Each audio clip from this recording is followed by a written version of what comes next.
After my stint in Taiwan, I decided to make a short trip and fly south to the Philippines.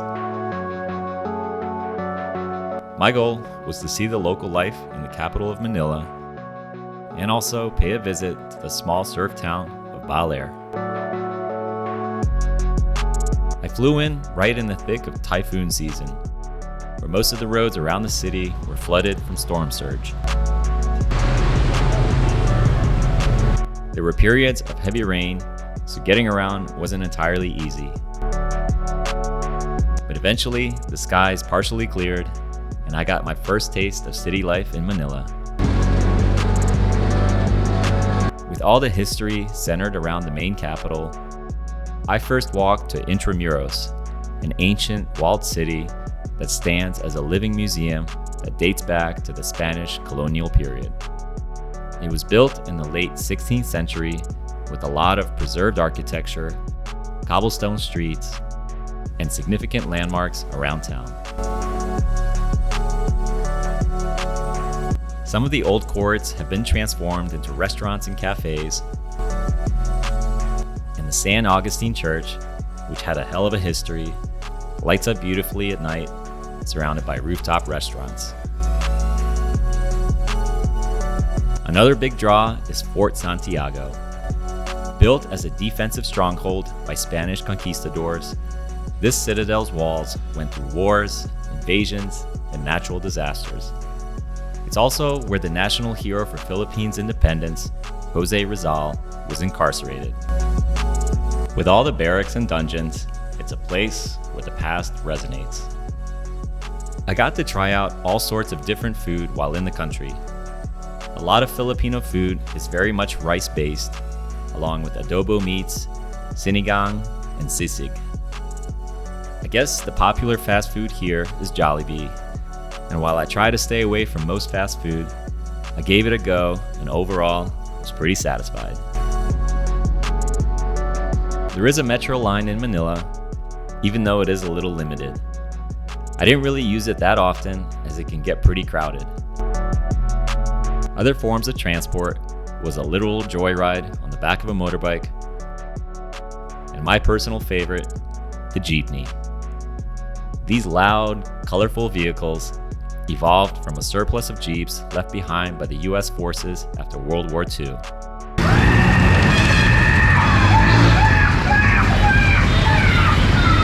You just kind of pile in the back, give the driver around 12 pesos, and ride on a fixed route.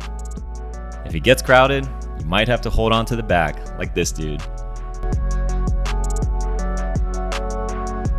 I was pretty surprised to see how many luxury malls there are in Manila. I'm not a big shopper, but I did take a walk around a few.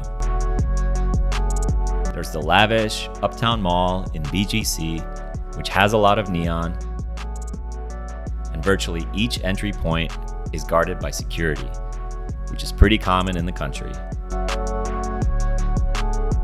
One of the largest complexes in all of Southeast Asia is the Mall of Asia. There are so many retail outlets, dining options, recreational facilities, and entertainment venues. It even has the world's largest IKEA, along with a huge ice skating rink. After a visit to a pretty soggy Manila, I made the decision to travel north on an overnight bus to the small town of Baler. I left around midnight and traveled 5 hours through the valleys and rolling hills to Baler. This coastal town has become a popular destination for surf enthusiasts and locals looking to escape the busy city life. It's very laid back and has an extensive shoreline for water recreation, fishing, and just general exploration. I got to experience a bit of the local life with a few random gambling games. So what do I get? Yeah, I won. You won. Bar billiards, and a beautiful white sand beach that is a couple hours north of town, nicknamed Little Boracay. The roads are well paved and it's always fun to ride through the twists and turns on higher elevations. We set up camp by the beach, along with one of the sweetest dogs that just decided to join us. There's a couple nets set up for volleyball, and tiny huts to have lunch and drinks.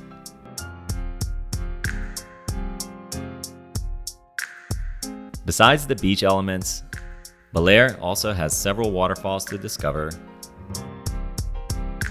along with a guide which will lead you to a clearing and allow you to cool off in the crystal clear but slightly chilly waters.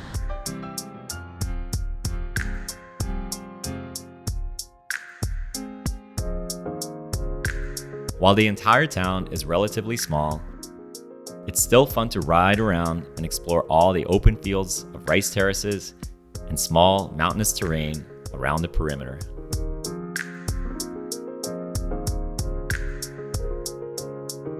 I wanted to find out and learn the traditional martial art of the Philippines.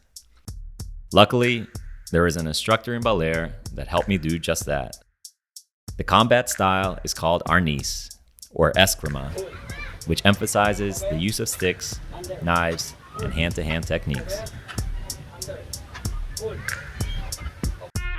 It seemed relatively straightforward, but then we got more into the submission side of things, where the sticks were used to choke out your opponent and basically use it against him.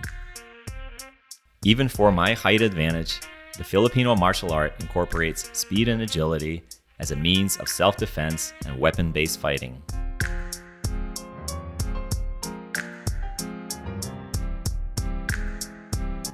There is this kind of flow to it, and while it may look easy, it's actually very engaging and precise in its series of drills and sparring exercises.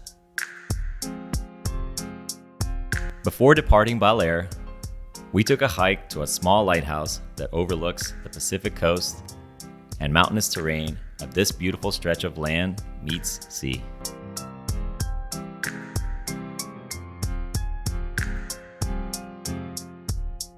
I got back to a sunnier Manila just a few days before I was due to fly out and reflected on my short but sweet trip to the Philippines.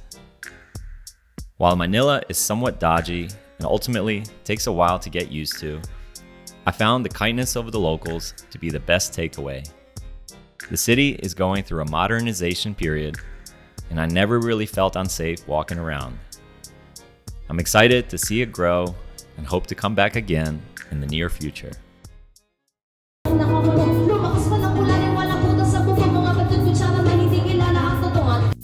So that was my trip to the friendly country of the Philippines.